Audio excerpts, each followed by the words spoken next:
Good evening and welcome into the Bill Austin Radio Studio. Welcome to your favorite Tuesday traffic jam. I'm Zach Bradshaw alongside Lydia Curry and Mattie Freeze, here for our third to last traffic jam broadcast of the semester. That is so sad. We're starting it off on a high note, though. We were actually just talking about words and weird words, spellings.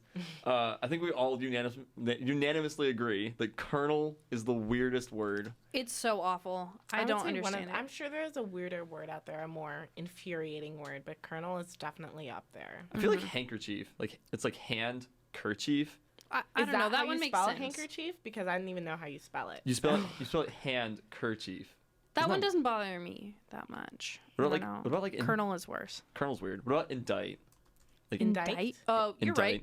INDICT. Indict. Indict. Indict. Is that you weird? say the C? Wait. I don't know. I think you're the weird one now. I don't know.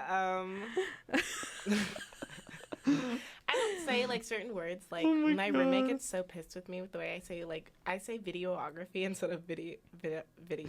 Videography is also a weird word. You say videography? Or videographer. That doesn't bother me. I don't know. I'm just saying that's not the way you say it, but I'm that's how it's spelled and that's how I would like to say it. Videographer. Okay, the one I get the most grief for is lawyer. Lawyer? Yes, people say lawyer. You say lawyer? It's lawyer. I don't like that. It's lawyer. I don't approve of that. That's what it is. What do they practice? The law, not the loy. Come on. Lawyer. Are you kidding? Lawyer? Right, I get that. That's one. so right, though. But also, okay, milk or milk? Milk. It better it's be an milk, I. right? Good, right? Why would it be What? milk? Who says milk? Everyone says milk. Some people say milk. They say it so fast. No, I understand what you mean. I had certain accents. It's milk. Milk. Instead of it's weird. milk. Or instead of pillow, they say like pilla or something. or pillow. Catsup. What? Sorry, I almost cursed. What is that? A girl I was friends with in high school, she would say bowl and bull the same way. A bowl of cereal and a bull with horns. She would say those two words the same. Bowl? Oh, bowl. She'd say bowl and bull. She'd say bull for both. Oh, I say it that way. I'm sorry. What? Wait.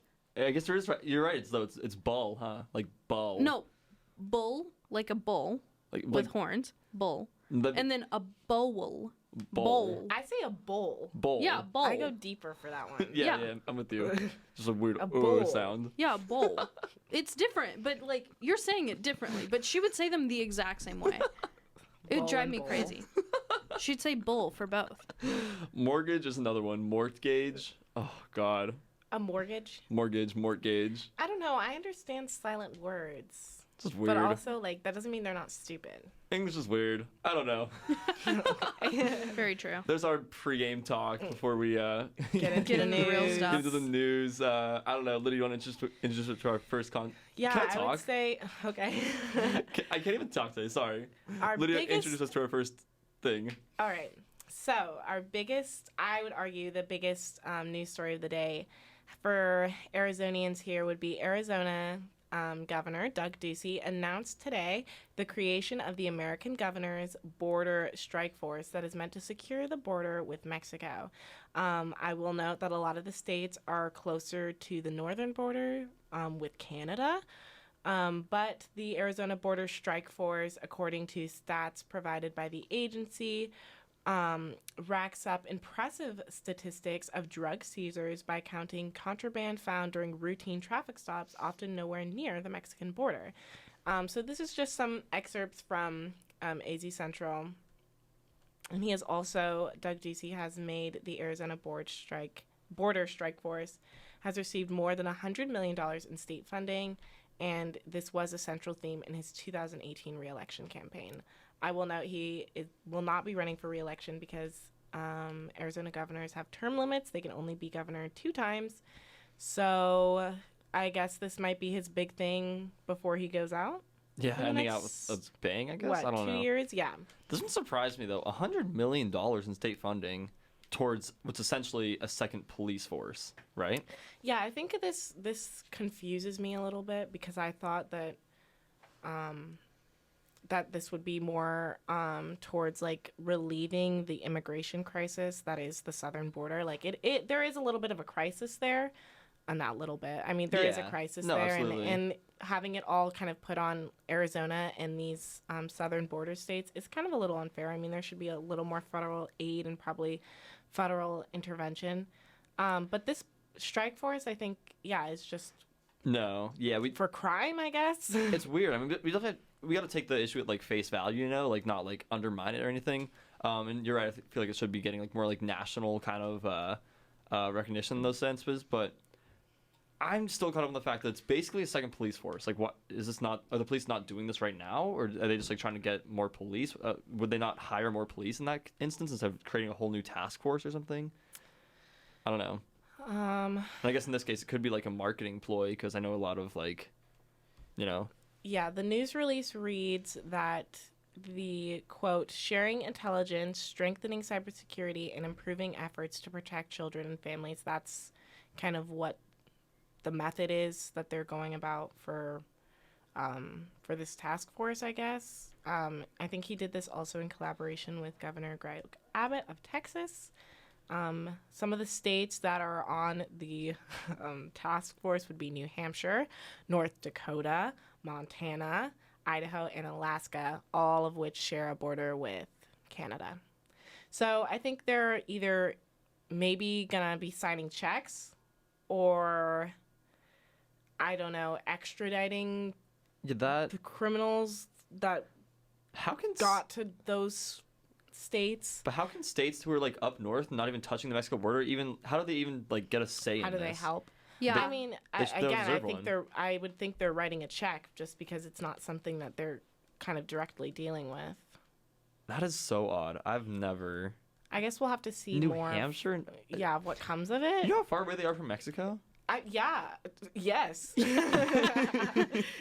I mean, if they're sharing borders with Canada, I know where Alaska is, that's for sure. No, literally.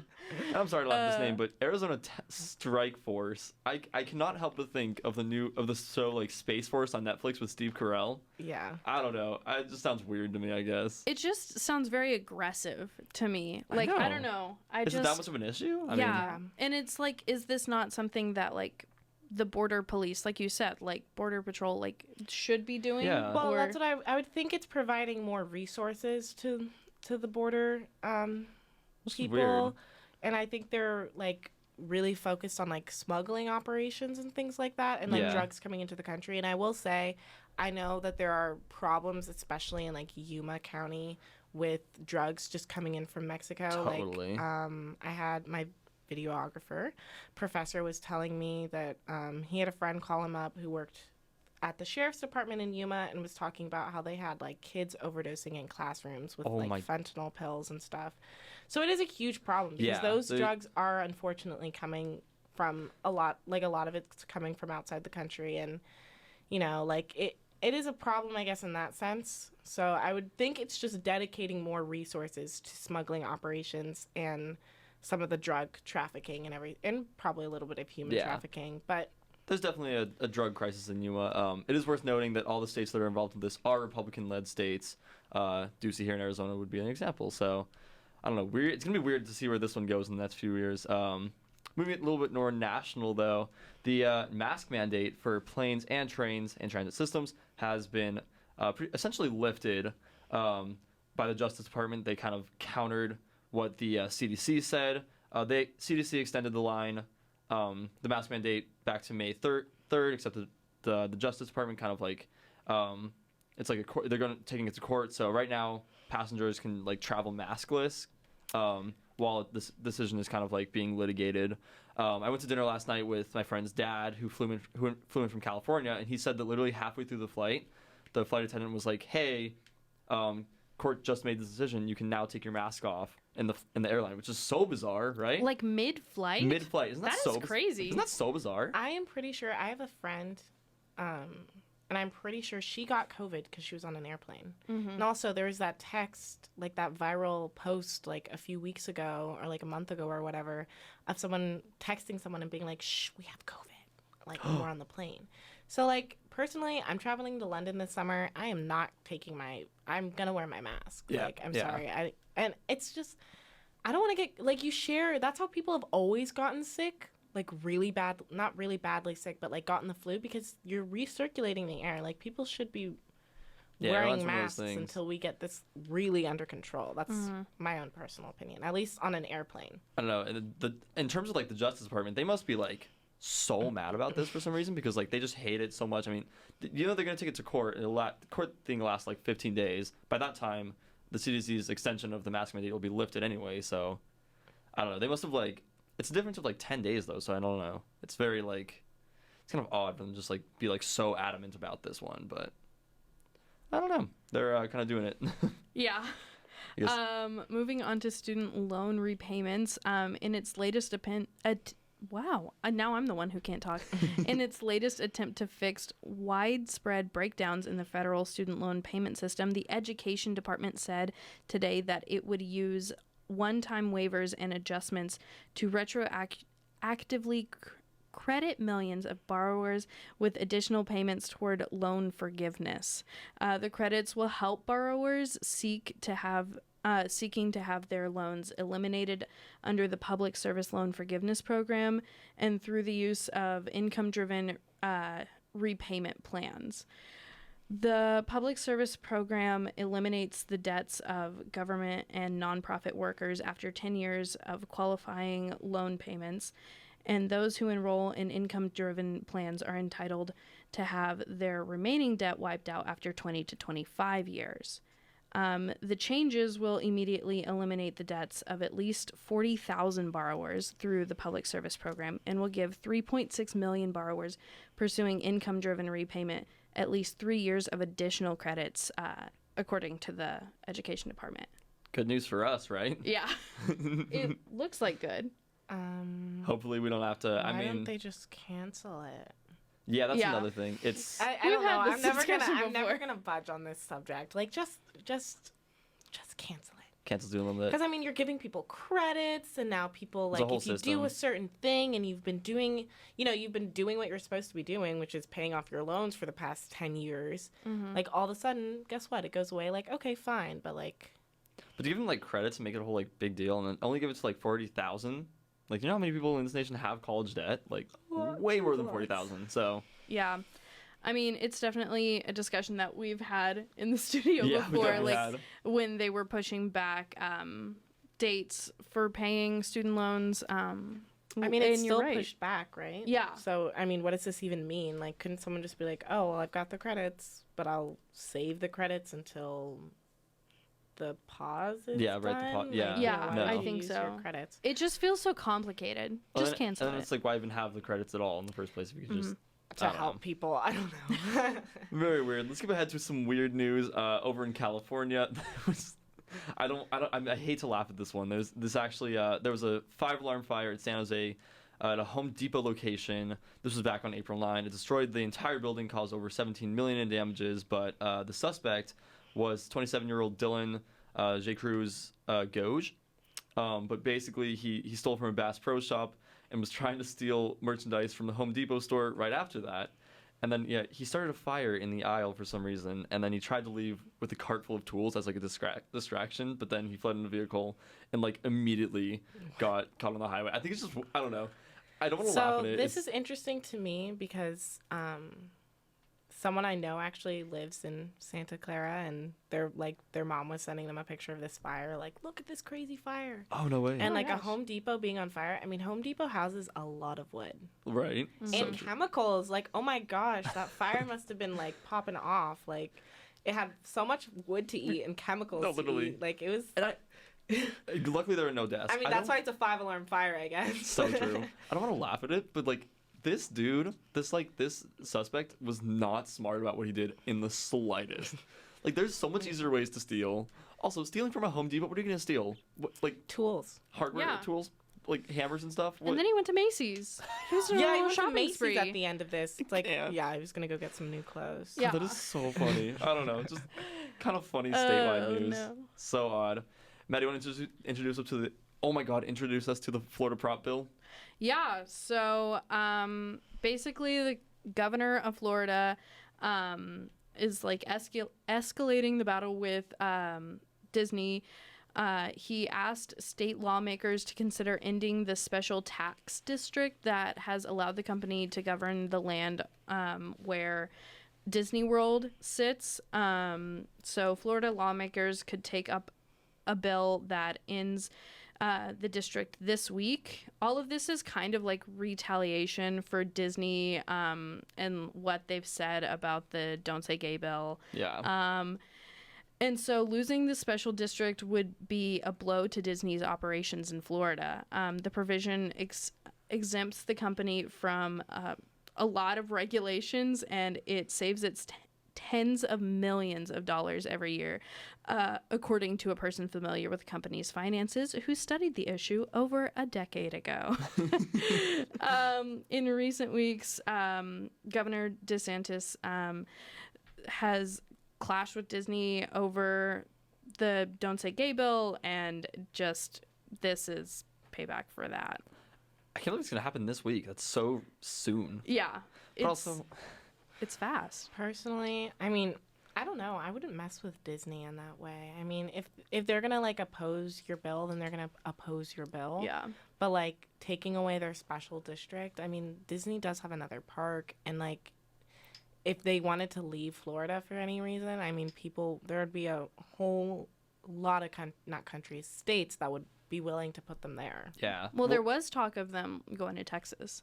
Oh, really? Oh my Yeah. God, really? Like, Ooh. I don't know, like a year ago, they were talking about it. Actually, that makes total sense. Texas is becoming like the new hub of America, it feels like. There's so much there. Party. Texas Where is Mattie's cheap from. right now, too. Texas. So true. Yeah, but Because this prices place are isn't cheap anymore. I know getting prices are higher. rising everywhere, but I mean, compared Compared like to Arizona here. used to be the Yeah. cheap place. Now Texas is becoming the cheap one. It's weird. Yeah. Basically, the special district, what it does is like it's still a government-owned property, but they Right. have to like they would go to court essentially with Disney to have rights to the property. So like they can't just like kick Disney out. But if this passes, then like technically Florida would like own the land, like it can like just kick Disney out essentially. And then I mean obviously they wouldn't do that. Like there would be riots, there'd be revolt. I mean like it wouldn't happen, it wouldn't pass. But I mean, I'm saying if Disney World decides to leave for some reason, I mean, they have a lot of stuff at Disney World. That would be like insane to try Yeah. to pack all of that up. that's a lot of like But profit though. It's a lot of profit and it's jobs. So once you start taking away people's jobs, it really starts to piss people off. So like Yeah. personally, if I was Governor Ron DeSantis, I would not be arguing with Disney. Just because I wouldn't want to push them to No, want yeah. to like get out of the state. Well, I mean, like in Florida, like ubiquitously, like nobody really likes him. Like, I mean, he's not like. I'm just gonna be like straight up here. A lot of people don't like him in Florida, but also like if you like Disney employs probably what I'm assuming at least like 10,000 people at that one site location. Yeah. Plus, Disney brings in so much money. Like no one would go to Orlando otherwise, right? So I mean, like I mean, you have what's that thing? Universal. Universal, but other than that, like what's there? Swamps, alligators, I guess. shit. I don't know.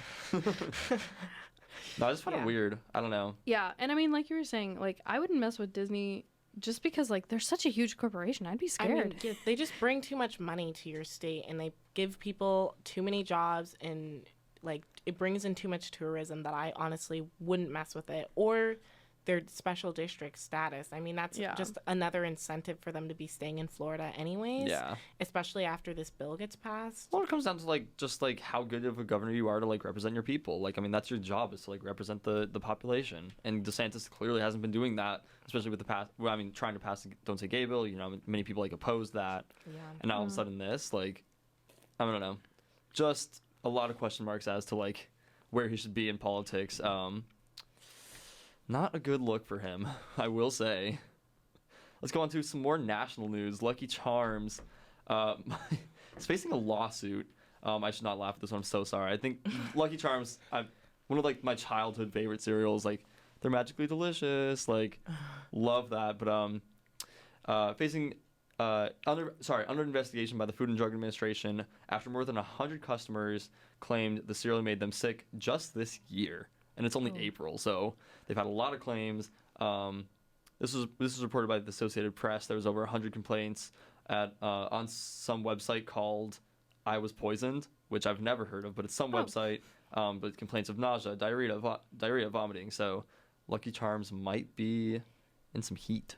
Honestly, I will say I've never been like poisoned by Lucky Charms, but I can't eat Lucky Charms cereal because of the marshmallows. They are so sweet Yeah. that they like literally hurt my teeth. And I have sensitive teeth, but like I cannot eat that cereal because it's just like, and having like sugar and like sensitive teeth, and like you might have like some ice cream and it hurts a little bit, but the sugar is like just a different sort of aching feeling that's like, oh my God. Totally. So I have to stay away from Lucky Charms anyways, and I will continue to stay away from Lucky Charms. It's worth noting too, like the FDA has been like one of those really scrutinized kind of like governmental like organizations, yeah. especially in the last like 50 years after like the whole like meat district and all like that stuff in Chicago. Like the meat was founded to have like rat pieces in it and stuff like that. So like yeah, like the FDA has gotten like heat, and now they're like really stepping up their game. So like as soon as anything happens, they're like on it. They're like investigating. Well, yeah, I would say personally, and I think most people need to kind of understand this, the FDA allows a lot of stuff to go into your food that you wouldn't think that they would be allowing. Like there are foods and like certain chemicals and products that are just completely banned in other countries because they're like, no, we're not going to allow our citizens to ingest something like that because it literally leads to cancer. And those things are in your food. So, I mean, getting sick off of Lucky Charms cereal, I mean, maybe it was just a matter of time. I mean, I guess in our case, yeah. I mean, marshmallows maybe not that good. Yeah. Moving on. Johnny Depp testified today in his defamation case against his ex-wife, Amber Heard. He said in his testimony, his 3-hour testimony, that he never struck any woman in his life. He will continue the testimony tomorrow. Because of this defamation case, Johnny Depp has gone under a lot of scrutiny. He lost the Fantastic Beast job. He lost Pirates of the Caribbean, I think, too. He's been cut out of a lot of things. So it's definitely... I'm ready for it to be over. This is just... I saw part of his testimony, actually, today. Only a little part of it. And everyone in the comments it was, like, on ABC Live. But everyone in the comments was asking why he kept getting asked about, like, his movie roles. Because he was... At first, he was literally getting asked, like... how did you get your role in Pirates of the Caribbean? And then he's, like, answering that question. So it was a little weird, but that's just only a little snippet that I actually saw with my eyes, and they were just asking him about kind of like all that going on. But I would say definitely in terms of like these allegations and stuff, like I don't know, it's really sad just because in our world, like we often don't believe men when they're talking about physical and even emotional abuse. And I would say this is definitely one of those cases where you cannot come into it thinking that either neither party did anything wrong, or that, you know, one person is more in the wrong than the other person. It'll be interesting to see how it plays out. But it's not an abuse case, it's a defamation case. Anyways, here in Arizona, a high-end marijuana company sold contaminated cannabis to AZ medical card holders last year, a mistake that highlights glaring weaknesses in the state's testing rules designed to protect consumers. So I first came across this story on Twitter today from an AZ Central reporter, found it really interesting. Essentially, obviously, you know, weed should be getting tested for pesticides and everything like that. And this company obviously claims that they don't use them, but they went into the dispensary, bought some marijuana, sent it off to a testing facility, and found that it had pesticides, heavy metals, and had other contaminants. Oh, sorry. No, it didn't. But it did have pesticides and some other contaminants on it. Yeah, so what do you guys think of that one? God, this is honestly so sad. Also sad. Sad. Sorry, sad. I know, very descriptive. Marijuana just became legal like what? A year ago. A year ago. Yeah. So recent. So I'm sorry. Who is this seller? Sorry. So basically, a AZ Central reporter went to this marijuana company bought the weed, Okay. sent it off to a testing facility, and the 2 strains of marijuana from the company called Grow Sciences showed levels of one pesticide at more than 20 times the limit allowed by the AZ Department of Health Services. Wow. So basically, the weed had pesticides on it, and so obviously the state is still trying to get their testing under control in terms of how, like, this stuff works, but he's just saying, like, Oh my God. Okay.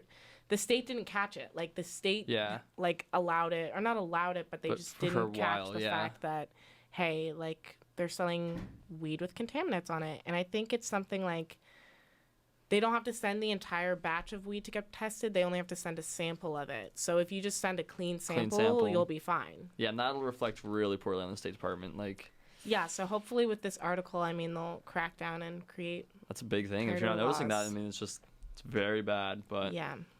kind of running out of time here. I'm so sorry. Got to cut this. I mean, okay, we'll carry the story into next week. 'Cause this is a really interesting story, and I think we should talk about it. But we are running out of time right now, so It's a tease. for your favorite More later. Tuesday traffic jam cast, I don't know. I'm Zach Bradshaw. Cast crew. Yeah, that's us. Sorry. I'm Lydia Curry. I'm Mattie Freeze. Perfect. We will see you next Tuesday. You're listening to Blaze Radio, your local student station with the best mix of music, sports, and news. Live from the Bill Austin Radio Studio in downtown Phoenix on blazeradioonline.com. Yeah, come on. Please me, baby. Turn around and just tease me, baby. You got what I want and what I need, baby. Let me hear you say, Please. let me hear you.